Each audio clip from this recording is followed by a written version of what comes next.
The night everything changed wasn't just any night. It was my mother-in-law's birthday dinner. A gathering of smiling faces, expensive wine, and forced laughter.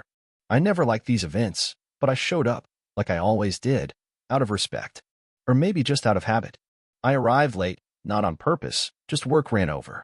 The moment I stepped into the dining hall of the fancy restaurant my wife, Olivia, had booked, I knew something was off. The table was full, every seat occupied. Every seat except one. Mine. I glanced at Olivia, standing by her mother, laughing at something one of her cousins said. When she finally turned to me, her eyes barely flickered with recognition before she smirked. "Oh, isn't there the right number of seats?" she said, loud enough for everyone to hear. A wave of laughter rippled through the room. Her uncle, some balding guy who always smelled like cheap cigars, slapped the table and wheezed. I looked around, waiting for someone to say something, to offer me a chair, to at least acknowledge what was happening. But no one did. I exhaled sharply and forced a chuckle, not because I found it funny, but because I wasn't about to give them the satisfaction of seeing me react. Instead, I pulled out my phone, checked the time, and said evenly, "I guess I'm not part of the family." And then I walked out. Not in a rage. Not in a dramatic storm. Just a quiet, deliberate exit. The kind that leaves people unsettled. And it did. 30 minutes later, I got a text from Olivia. "Where are you?" I ignored it. Then another. "Seriously, come back." That was a joke. I stared at my screen, my jaw clenched so tight it hurt. A joke. Yeah, just like all the other times. Like when her sister joked about how I wasn't on their level financially. Like when her mother joked about Olivia settling for me. Like when Olivia herself joked about how my job wasn't as prestigious as her brother's. It had been 6 years of jokes. And 6 years of me laughing along because I loved her. Not tonight. I drove, no destination in mind, just needing to be anywhere but there. My hands tightened around the wheel as my mind played through all the other times Olivia had brushed me aside, made me feel like an accessory, a background character in her carefully curated life. And then, something clicked. I had been blind. Because I wasn't just an accessory. I was disposable. And I was about to find out exactly how disposable. I drove aimlessly through the city, my fingers gripping the steering wheel tighter than necessary. The streetlights blurred past, and my thoughts churned, replaying every moment of that dinner. The laughter. Olivia's smirk. The way not a single person had even tried to offer me a seat. I wasn't part of the family. That much was clear. My phone vibrated again. "Olivia, don't be dramatic. Come home." Dramatic. That word made something snap inside me. I pulled over into an empty gas station lot, staring at the message. My thumb hovered over the keyboard, but I didn't reply. Instead, I sat there, the glow of the street lamp casting a dull light over the car, my mind racing with everything I had been too blind to see. The night she came home late. The way she started dressing up for girls' nights, like she was going on a damn date. The way she pulled away when I touched her. And then there was last Saturday. She had been weird that day. Edgy. Checking her phone constantly. I had walked into the kitchen just in time to see her tuck it away quickly, her face blank, too blank. I had let it slide then. Told myself I was overthinking. Now, I wasn't so sure. My chest tightened as a sick feeling crawled up my spine. I needed answers. I started the car, but instead of heading home, I drove to the one place that could tell me the truth, our phone account portal. Olivia never bothered with tech stuff. I handled all the bills, all the passwords. I pulled into a dark parking lot, opened my laptop, and logged in. My heart pounded as I navigated to the call and text history. Her most recent texts weren't to me. They were to a number I didn't recognize. A number she had been texting all day. And all night. And not just today. Every single day. I swallowed hard, my pulse hammering in my ears. I copied the number, pasted it into a reverse lookup site, and waited. A name popped up. Nathan Carter. I didn't know a Nathan Carter, but Olivia did. My stomach twisted as I scrolled through the history. Late night calls. Dozens of messages. And then I saw the worst part. A hotel address. I sat there, staring at the screen, my hands ice cold. My mind screamed at me to stop, to shut the laptop, to pretend I never saw it. But I couldn't. I clicked on the location, my breath shallow. The timestamp was from 2 nights ago. The same night she told me she was at a work event. I gripped the edge of the laptop, my vision blurring with red-hot fury. She had lied. Again. And suddenly, everything, the missing seat, the humiliation, the jokes, it all made sense. I had been a fool, and I wasn't going to be one any longer. I closed the laptop, my hands shaking with a mix of rage and something colder clarity. This wasn't just suspicion anymore. This was real. Olivia was cheating, and she wasn't even being careful about it. The humiliation of that dinner had been bad enough, but this was worse. This was her treating me like I was nothing. Like I was some blind idiot who would never put the pieces together. I started the car and drove home, my mind spinning with everything I wanted to say, everything I wanted to do. I wasn't about to scream or break things. That would be too easy. No, I wanted her to feel this. I wanted her to see what it was like to be blindsided. When I pulled into the driveway, the house was dark. She was home. Of course she was. She had no idea I was on to her. I stepped inside, shutting the door softly behind me. The faint sound of the TV played from the living room. I found her curled up on the couch, scrolling through her phone like she didn't have a care in the world. She looked up, barely reacting. "Oh, you're back." That was it. No apology, no concern. Just oh. I stared at her, something inside me tightening. Yeah, didn't feel like sitting through dinner with people who don't give a damn about me. She sighed, tossing her phone onto the couch. Come on, it was a joke. You really left over that. I studied her, taking in how easily she dismissed what happened, how little it mattered to her. It wasn't just that, I said quietly. Something in my tone made her hesitate. Okay, well, you missed a great dinner. But whatever. You're home now. I ignored the bait. Where were you 2 nights ago? That got her attention. Her posture stiffened, just for a second, before she forced a scoff. I told you, a work thing. A work thing. I could hear her voice in my head, saying the same excuse when she came home late that night. I remember the smell of perfume that wasn't hers. The way she avoided my touch, slipping out of her dress before I could even get near her. I leaned against the wall, arms crossed. Which hotel was the event at? Her face barely flickered, but I saw it, that split second of panic before she smoothed it over with a fake laugh. What? Why are you even asking me that? I tilted my head. Because I checked our phone bill. The color drained from her face. I pulled out my phone, tapped the screen, and held it up. Nathan Carter. You've been texting him every day, calling him late at night. And 2 nights ago? You were at a hotel with him. Silence. Then she did what she always did. She lied. This is insane. You're checking my phone records now? Jesus, you sound crazy. I stepped closer, my voice razor sharp. Don't even try to flip this on me. Just tell me the truth. Her lips pressed together, and for a second, I thought she might actually come clean. But then she rolled her eyes. Oh my God, fine. You want the truth. She laughed, but it wasn't real. It was sharp, biting. Yeah, I was at a hotel. Yeah, I was with Nathan. And you know what? I don't even feel bad about it. I went still. She leaned back against the couch, arms crossed, smirking like she had won something. You've been so boring lately. So predictable. And honestly, Nathan gives me what you can't. That did it. The last piece clicked into place. She never respected me. Never cared.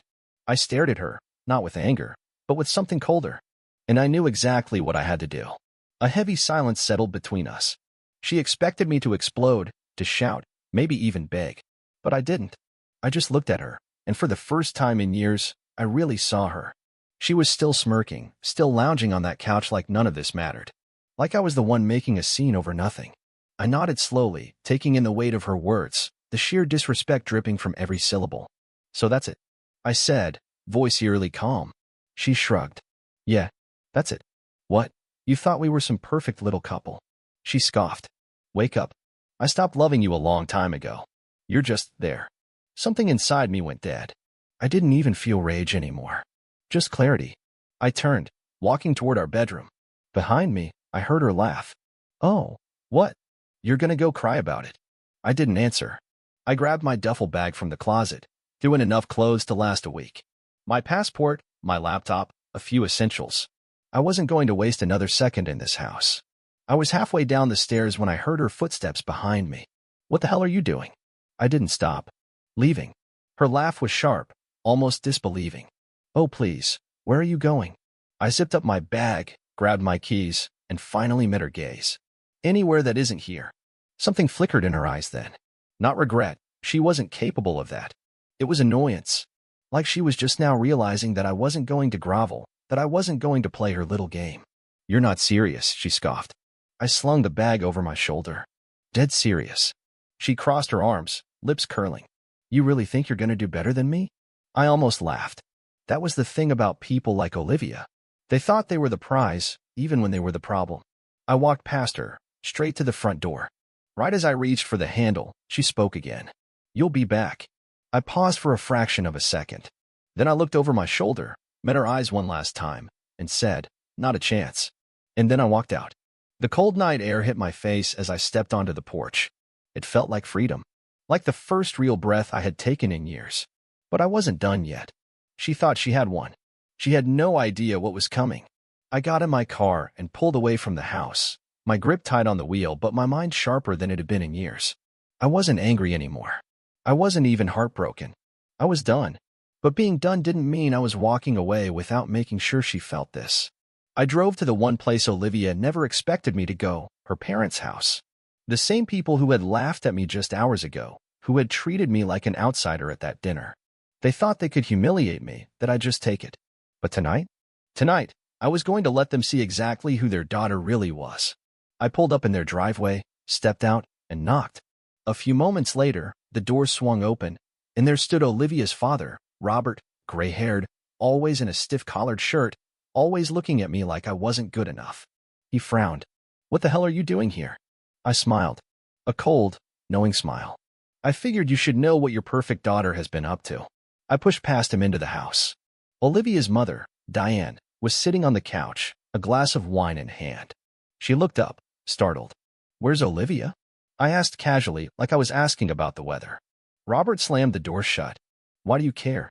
I pulled out my phone, scrolled to the screenshot I had taken of Olivia's text to Nathan, and held it up for them to see. Their faces shifted in an instant. Diane set down her wine glass, her mouth opening and closing like a fish gasping for air. Robert squinted at the screen, then looked at me. What is this? I tilted my head. Oh, just proof that your daughter's been screwing some guy named Nathan Carter. In case you were wondering why she suddenly started treating me like trash. Diane let out a gasp. That's not possible. I laughed. Oh, it's very possible. Your daughter's been cheating for months. And you know what? I would have handled this quietly. Would have just walked away. But after that little stunt you pulled tonight? That dinner. I stepped closer, lowering my voice. You all humiliated me. Laughed at me like I was nothing. And the whole time, your daughter was the real disgrace. Robert's face turned red. He looked at Diane, then back at me. We had no idea. Yeah. I pocketed my phone. Maybe next time, don't treat the wrong person like garbage. I turned on my heel and walked out, leaving them standing there, stunned. As I got back in my car, my phone buzzed. A text from Olivia. What the hell did you just do? I smirked. Payback. I didn't respond to Olivia's text. I wanted her to sit with it, let the panic sink in. I could imagine it now, her phone blowing up with calls from her parents, their perfect image of her shattered. Good. I wasn't done yet. I drove back into the city, straight to a hotel. Not the kind Olivia snuck around in, but a real hotel, one where I could get a room, a stiff drink, and some much-needed silence. As I checked in, I felt something I hadn't in a long time. Control. The second I got to my room, I pulled out my phone again. There was one more call I needed to make. Nathan Carter. I had no idea what kind of guy he was. Maybe he was a scumbag like Olivia. Maybe he didn't even know she was married. Either way, he was about to find out. I hit dial. The phone rang twice before he answered. His voice was groggy, annoyed. Hello. I leaned against the hotel window, looking down at the city lights. Hey, Nathan.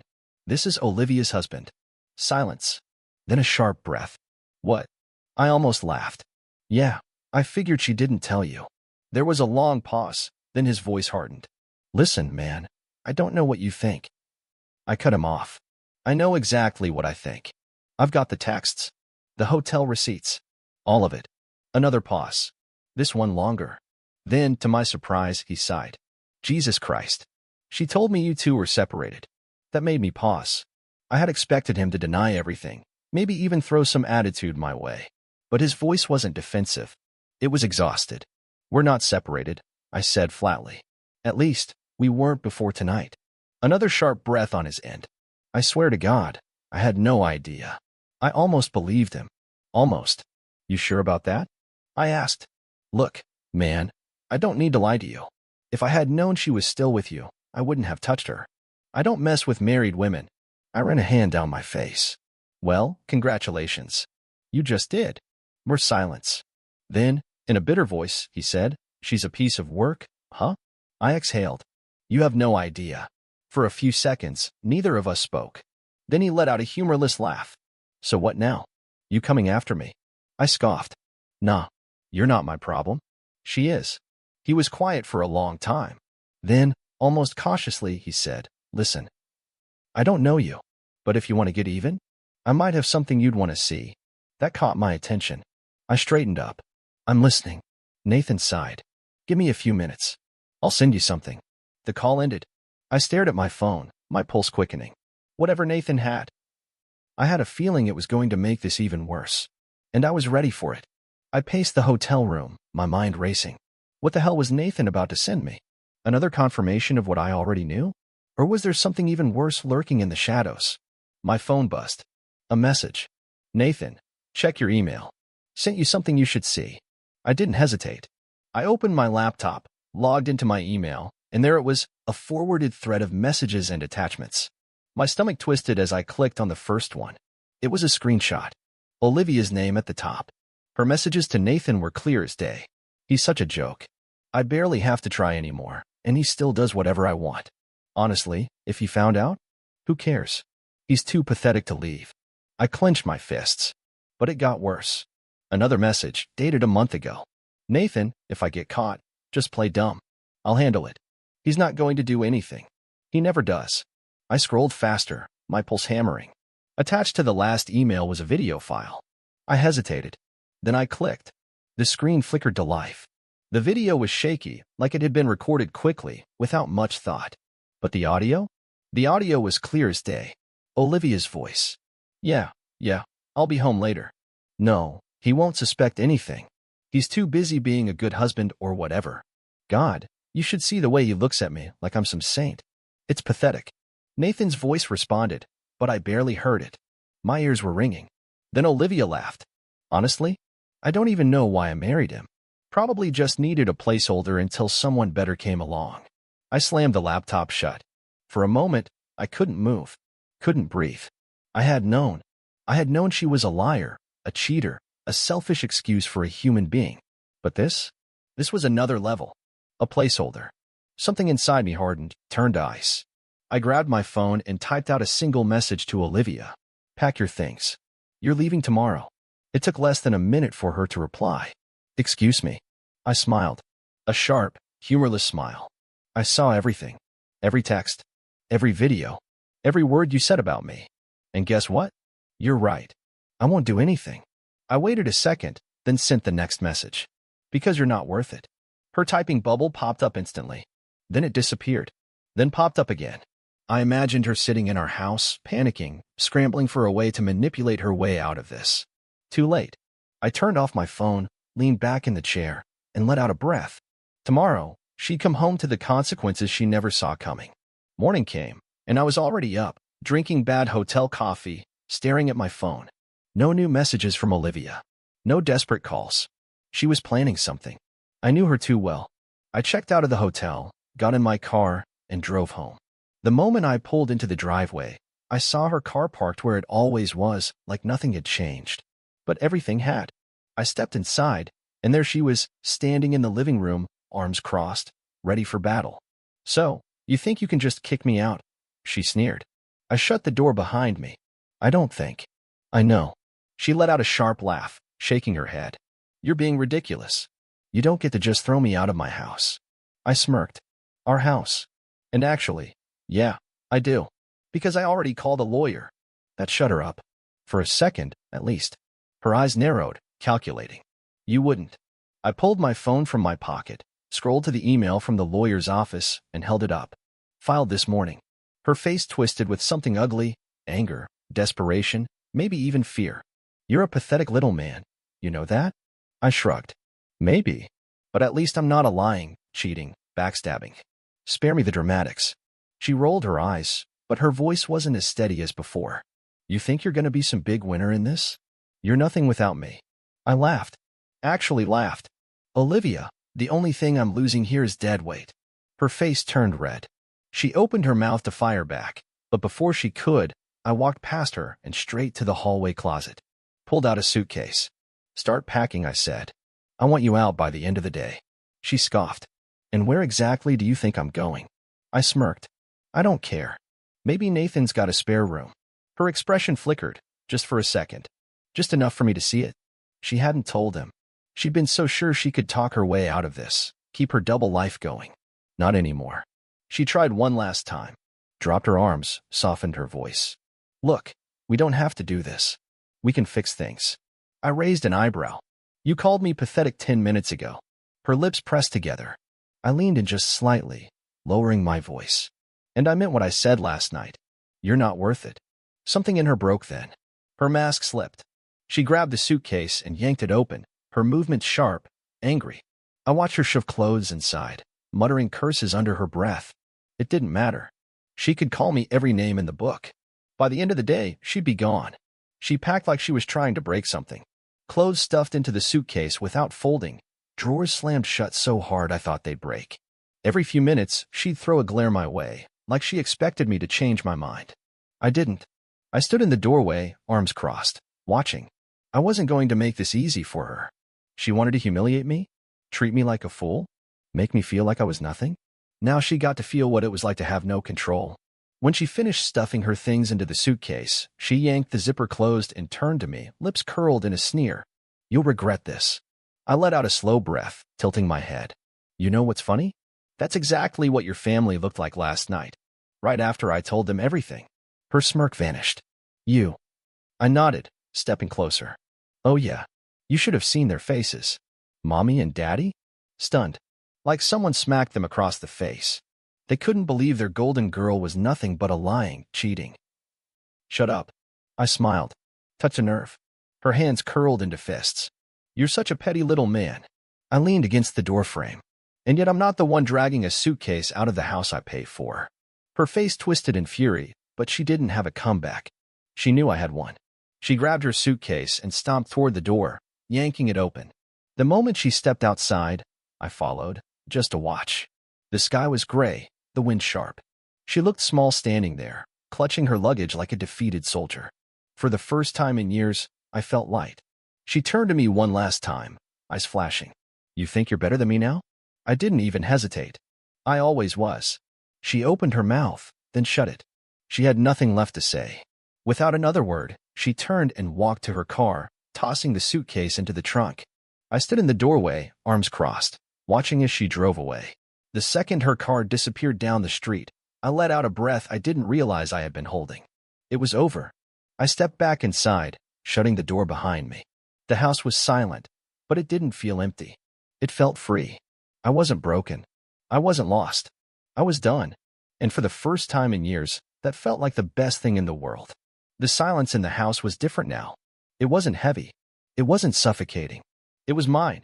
I walked through the living room, the kitchen, running my fingers along the counters, noticing things I hadn't before. The absence of her perfume in the air. The way the house suddenly felt bigger without her in it. I sat down on the couch, stretching my legs out, and for the first time in years, I didn't feel like I had to prove myself. I didn't have to impress, didn't have to chase someone who didn't even respect me. I had one. My phone buzzed. A message from Nathan. She just called me. Wanted me to take her in. I told her to go to hell. I smirked. I typed back. Guess she ran out of options. Nathan replied almost instantly. She played us both. Good luck, man. You're better off. Damn right I was. I tossed my phone onto the table, stood up, and stretched. The weight in my chest, the anger, the humiliation from last night, it was gone. I was done wasting my time on someone who never deserved me. Done second-guessing, done explaining myself to people who never gave a damn about me in the first place. I wasn't broken. I wasn't even sad. I was free. And for the first time in a long time, I was excited to see what came next. I stood in the middle of the living room, letting the silence sink in.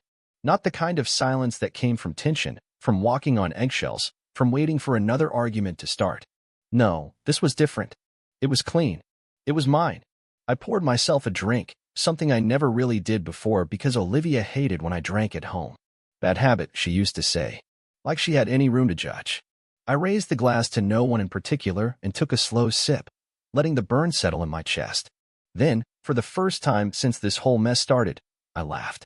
Not bitterly, not out of frustration. Just laughed. Because she thought she could break me. Thought she could treat me like a backup plan, a placeholder, a joke. And now? She was the one with nowhere to go. She had burned every bridge, lied to everyone, humiliated me in front of her family, only for them to turn on her the second they learned the truth. She thought she was untouchable. Turns out, she was just replaceable. I finished my drink, set the glass down, and grabbed my keys. I wasn't going to sit around in this house dwelling on the past. I wasn't going to spend another second thinking about her. I had wasted enough time on Olivia. It was time to start living for me. I stepped outside, inhaling the crisp evening air. The sky was painted with streaks of orange and pink, like the universe was closing one chapter and opening another just for me. I locked the door behind me, smiled to myself, and walked away without looking back.